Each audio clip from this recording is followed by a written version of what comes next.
आज के इस वीडियो में हम सामान्य हिंदी व्याकरण के महत्वपूर्ण प्रश्नों का अभ्यास करेंगे। ये सभी प्रश्न DSSB की पिछली परीक्षाओं में पूछे गए हैं।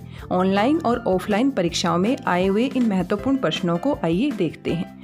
मेरी भाषा हिंदी भाषा परिवार में आप सभी का एक बार फिर से स्वागत है। ये सभी प्रश्न 2018 की ऑनलाइन DSSB परीक्षाओं में पूछे गए हैं। संधि मूलतः कितने प्रकार की होती है? संधि के मूल रूप से 3 भेद होते हैं: स्वर संधि, व्यंजन संधि और विसर्ग संधि। तीसरा विकल्प सही होगा। संधि के मूलतः 3 प्रकार होते हैं।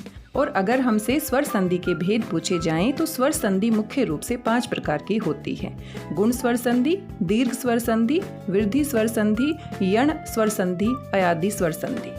वह विकारी शब्द जो किसी संज्ञा के बदले आता है कहलाता है। विकारी शब्द हम सभी जानते हैं, जिनमें किसी न किसी प्रकार का कोई परिवर्तन आता है उन्हें हम विकारी शब्द कहते हैं, जैसे कि संज्ञा, सर्वनाम, क्रिया, विशेषण, ये सभी विकारी शब्द होते हैं। तो जो संज्ञा के स्थान पर प्रयोग किए जाते हैं उन विकारी शब्दों को हम सर्वनाम कहते हैं। यहाँ दूसरा विकल्प सही होगा। आइए आगे देखते हैं। देवनागरी लिपि का सर्वप्रथम प्रयोग किस राज्य के शिलालेख में मिलता है? ये भी बहुत महत्वपूर्ण प्रश्न है, पूछ लिया जाता है। देवनागरी लिपि का सर्वप्रथम प्रयोग गुजरात के शिलालेख से मिलता है। दूसरा विकल्प सही होगा। निम्नलिखित में से कौन सा शब्द अविकारी नहीं है? प्रयोग के आधार पर शब्द मुख्य रूप से 2 प्रकार के होते हैं: विकारी शब्द, अविकारी शब्द। विकारी शब्द यानी जिनमें लिंग, वचन, कारक आदि के कारण विकार या परिवर्तन आ जाता है, उन्हें हम विकारी शब्द कहते हैं, जैसे कि संज्ञा, सर्वनाम, विशेषण, क्रिया। और अविकारी शब्द इसी का विलोम है, जिसमें कोई परिवर्तन नहीं आता। लिंग, वचन, कारक आदि के कारण जिन शब्दों में कोई परिवर्तन नहीं आता उन्हें हम अविकारी शब्द कहते हैं। ये मुख्य रूप से 4 प्रकार के होते हैं: क्रिया विशेषण, संबंध बोधक, समुच्चय बोधक, विस्मयादि बोधक। यहाँ पर हमें बताना है कि जो अविकारी शब्द नहीं है। पहला विकल्प सही होगा। नया शब्द हमारा विशेषण है जो कि विकारी के अंतर्गत आता है। तब, जब, अभी, ये सभी हमारे अविकारी शब्द हैं। निम्नलिखित में से वर्तनी की दृष्टि से शुद्ध शब्द है कवयित्री। दूसरा शब्द सही है और ये बार बार परीक्षाओं में पूछा जाता है। जैसा हम उच्चारण करेंगे कवयित्री, तो यहाँ पर उसी तरीके से हम इसको लिखेंगे। दूसरा विकल्प सही है। संबंधवाचक सर्वनाम वाला वाक्य कौन सा है? संबंधवाचक सर्वनाम क्या होता है? जो सर्वनाम शब्द वाक्य में प्रयोग किए गए संज्ञा या सर्वनाम के बीच में संबंध दिखाता है उन्हें हम संबंधवाचक सर्वनाम कहते हैं। वह कौन है जो पड़ा रो रहा है? संबंधवाचक सर्वनाम 2 वाक्यों को आपस में जोड़ने का कार्य करता है। वह कौन है एक उपवाक्य है, पड़ा रो रहा है दूसरा उपवाक्य है, और जो की सहायता से इनको जोड़ा गया है जो कि संबंध को दिखा रहा है। पहला ही विकल्प सही होगा। ऐसा न हो कि कोई आ जाए, ये सरल वाक्य है। तुम क्या खरीद रहे हो? प्रश्नवाचक है। यह कोई काम नहीं, नकारात्मक वाक्य है। कोई यहाँ पर प्रश्नवाचक सर्वनाम है। तुम यहाँ पर पुरुषवाचक सर्वनाम है। यह यहाँ पर निश्चयवाचक सर्वनाम है। इसीलिए पहले विकल्प में जो की सहायता से 2 वाक्यों को जोड़ने का कार्य किया गया है, संबंध दिखाया गया है, पहला विकल्प सही होगा। कौन से शब्द की वर्तनी मानक है, यानी शुद्ध वर्तनी वाला शब्द हमें बताना है। तीसरा विकल्प सही है। संबंध को इस तरीके से लिखा जाएगा। आप देख रहे हैं सामान्य हिंदी के प्रश्नों में ज्यादातर प्रश्न शुद्ध वर्तनी वाले भी पूछे जा रहे हैं। मात्राओं का विशेष रूप से हमें ध्यान रखना है। वह इधर उधर घूमती रहती है। वाक्य में अव्यय पद क्या है? अव्यय यानी अविकारी पद बताना है। वह हमारा सर्वनाम होता है, घूमती हमारा क्रिया है, रहती है क्रिया है, और ये सभी विकारी पद हैं। इधर उधर हमारा क्या है? अविकारी पद। यहाँ घूमती रहती है क्रिया की विशेषता है कि वो कहाँ घूमती रहती है? इधर उधर। स्थान के बारे में विशेषता बताई गई है, तो इसीलिए स्थानवाचक क्रिया विशेषण होगा जो कि हमारा अव्यय पद है। पश्चिमी हिंदी का विकास हुआ है। पश्चिमी हिंदी का विकास शोरशेनी अपभ्रंश से हुआ है। दूसरा विकल्प सही होगा। साक्षात सांकेतिक अर्थ का बोध कराने वाली शब्द शक्ति को क्या कहते हैं? जहाँ पर शब्दों के माध्यम से उनके सांकेतिक अर्थ स्पष्ट किए जाते हैं वो अभिधा शब्द शक्ति होती है। दूसरा विकल्प सही होगा। कौन से वर्ग में तालव्य वर्ण है? उच्चारण स्थान के बारे में बताना है। ई, य, श, च। च वर्ग, ई, य, श, ये सभी तालव्य वर्ण है। दूसरा विकल्प सही होगा। निम्नलिखित में से विशेषण शब्द छांटिए। विशेषण जो किसी की विशेषता बताता है। गंभीर, जैसे कि हम कह सकते हैं वह व्यक्ति बहुत गंभीर है, तो ये उसकी विशेषता है। दूसरा विकल्प सही होगा। तुम जाओ और खाना खाओ वाक्य है। किस प्रकार का वाक्य है? अर्थ के आधार पर वाक्य के मुख्य रूप से 8 भेद होते हैं और ये हमारा आज्ञावाचक वाक्य है क्योंकि यहाँ पर आज्ञा दी जा रही है। दूसरा विकल्प सही है। अन्वय शब्द का संधि विच्छेद होगा अनु धन अय। ये हमारी कौन सी संधि है? यण संधि है। चौथा विकल्प सही होगा। सुश्री हिमा दास दौड़ में प्रथम स्थान पर आई है। वाक्य में भाववाचक संज्ञा शब्द है दौड़। दौड़ने का यहाँ पर भाव होता है, इसीलिए यहाँ पर पहला विकल्प सही होगा। कौन सा शब्द अशु का पर्यायवाची नहीं है? पर्यायवाची नहीं पूछा गया है। हये, घोटक, सैंधव ये सभी घोड़े के अशु के पर्यायवाची शब्द है। कुरंग हिरण का पर्यायवाची शब्द होता है। दूसरा विकल्प सही है। विसर्ग संधि का उदाहरण है मन, धन, रथ। मनोरथ हमारा विसर्ग संधि का उदाहरण है। बाकी का संधि विच्छेद आप यहाँ पर देख सकते हैं। पक्षी का पर्यायवाची नहीं है पूछा है, इसलिए ध्यान से पढ़ना है। कभी कभी हम जल्दबाजी में ह के साथ चले जाते हैं। खग, द्विज, विहग ये तीनों पक्षी के पर्यायवाची शब्द हैं। मयूर मोर का पर्यायवाची शब्द है। कंठे ध्वनियाँ कौन से वर्ग में है? यानी कि जिनका उच्चारण कंठ से होता है वो होती है क, ख, ग, घ, ह। ये आपका दूसरा विकल्प सही होगा। क वर्ग के सभी वर्ण अ और ह ये सभी कंठ से उच्चारित किए जाते हैं। मोहन घर जा रहा है वाक्य का काल है। मोहन घर जा रहा है वर्तमान में कार्य कर रहा है और साथ में कार्य पूरा नहीं हुआ है, लगातार हो रहा है, इसीलिए अपूर्ण वर्तमान काल है। दूसरा विकल्प सही है। तुम तुम्हारा सामान उठा लो। इस वाक्य को हम शुद्ध इस प्रकार से लिखेंगे, तुम अपना सामान उठा लो। तो तुम्हारा पद यहाँ पर क्या है? अशुद्ध है। पहला विकल्प सही होगा। निम्नलिखित में से विशेषण शब्द चुनिए। शक्ति, सन्यासी, प्रभा, पाक्षिक। शक्ति, सन्यासी, प्रभा ये सभी संज्ञा शब्द हैं। पाक्षिक 15 दिन में एक बार होने वाला विशेषता बताने के लिए प्रयोग किया जाता है। चौथा विकल्प सही होगा। क्षत्रियानी शब्द में प्रत्यय है। क्षत्रियानी शब्द क्षत्रिय और आनी शब्द से मिलकर बना है, तो आनी यहाँ शब्द के पीछे लगा है और इस प्रकार से आनी हमारा प्रत्यय होगा। तीसरा विकल्प सही होगा। निम्नलिखित में से तत्सम पहचानी। तत्सम शब्द की हमें पहचान करनी है। चाक, छाता, गांव ये सभी तद्भव हैं। चक्र से चाक बनता है, छत्र से छाता बनता है और ग्राम से गांव बनता है। चंद्र हमारा तत्सम शब्द है। चंद्र से तद्भव शब्द बनेगा चांद। दूसरा विकल्प सही है। सही वर्तनी वाला शुद्ध शब्द कौन सा है? तो आपने यहाँ पर देखना है ध्यान से किस तरह से शुद्ध शब्द को लिखा जाएगा। चौथा विकल्प सही है।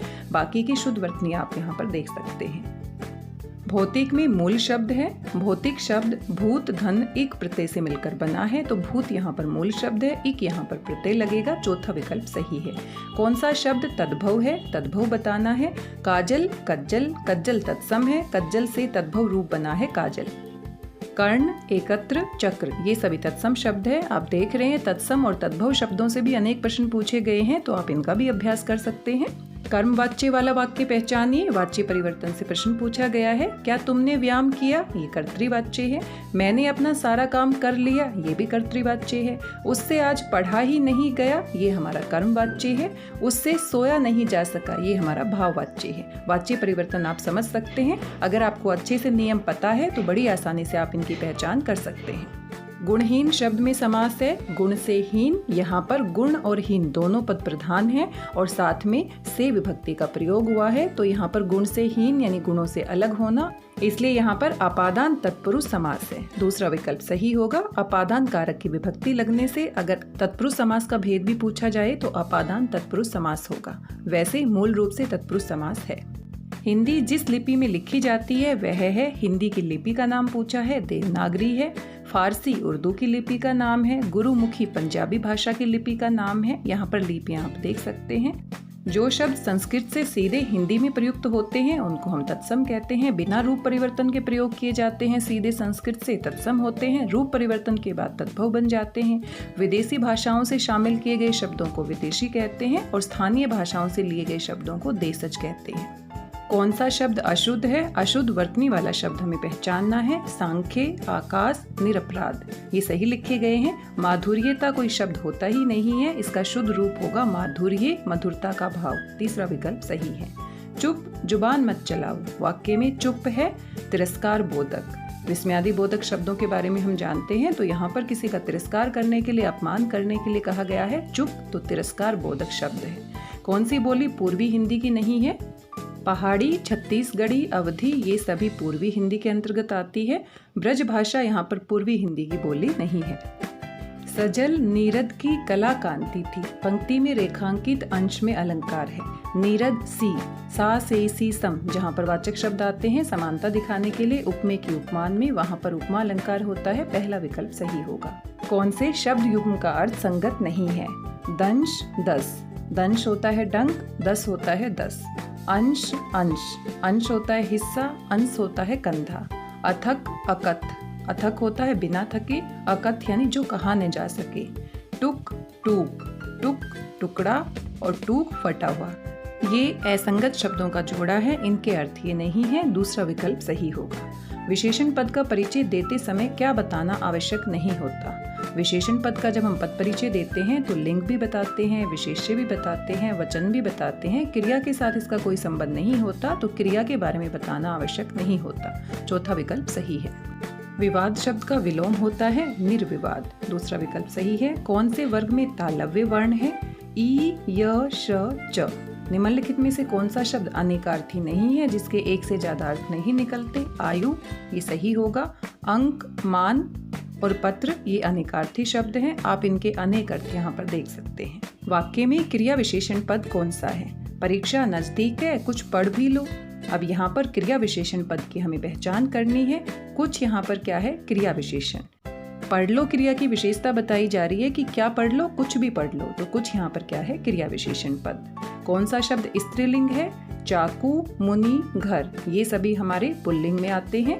पुस्तक यहाँ पर स्त्रीलिंग है। वाक्य प्रयोग करके भी हम किसी भी शब्द की लिंग की पहचान कर सकते हैं, क्योंकि हिंदी में मुख्य रूप से दो प्रकार के लिंग होते हैं। प्राणियों से संबंधित लिंग में स्त्रीलिंग और पुल्लिंग की पहचान करना आसान होता है। जो अप्राणिक शब्द होते हैं, जो निर्जीव शब्द होते हैं, उनके लिंग की पहचान करने में हमें थोड़ी सी दुविधा आती है। हम शब्द को वाक्य में प्रयोग करके देखते हैं तो वहाँ से स्पष्ट हो जाता है कि शब्द का लिंग कौन सा है। जैसे कि पुस्तक, यह मेरी पुस्तक है, मेरी शब्द हमने लगाया। यह मेरा पुस्तक है, हम ये नहीं लगा सकते।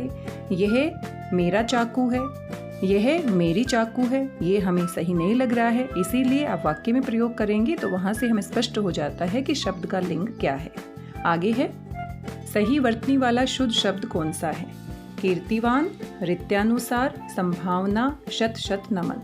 तीसरा विकल्प सही है, बाकी को अशुद्ध रूप से लिखा गया है। निम्नलिखित में से कौन सा शब्द पुल्लिंग है? दुम, धुन, अक्कल, ये सभी क्या है? स्त्रीलिंग है। धुन, धुन का पक्का, ये हमारा क्या होगा? पुल्लिंग शब्द होगा। आस टूट गई जिसकी, उसके लिए एक शब्द पूछा है। जिसकी आशा टूट जाती है उसको हम हताश कहते हैं। पहला विकल्प सही होगा। साफ इनकार करना, इस अर्थ की अभिव्यक्ति के लिए मुहावरा है। टकासा जवाब देना यानी साफ इनकार करना। मुंह ताकना, मिट्टी खराब करना, मुट्ठी में होना, ये अलग अर्थ वाले मुहावरे हैं। इन सभी मुहावरों के अर्थ आप यहाँ पर देख सकते हैं। आइए आगे देखते हैं। घड़ों पानी पड़ जाना मुहावरे का सही अर्थ है। घड़ों पानी पड़ जाना यानी शर्मिंदा होना। चौथा विकल्प सही है। किस अनुच्छेद में निर्देश है कि संघ का कर्तव्य है कि वह हिंदी का प्रसार बढ़ाए? 351 अनुच्छेद में इसके विषय में बताया गया है। संविधान में हिंदी को राजभाषा के रूप में मान्यता कब मिली? 14 सितंबर 1949 को बहुत ही महत्वपूर्ण तिथि है और इसी दिन राष्ट्रीय हिंदी दिवस भी मनाया जाता है। हिंदी की लोकप्रियता को देखते हुए अंतर्राष्ट्रीय स्तर पर 10 जनवरी को अंतर्राष्ट्रीय हिंदी दिवस भी मनाया जाता है।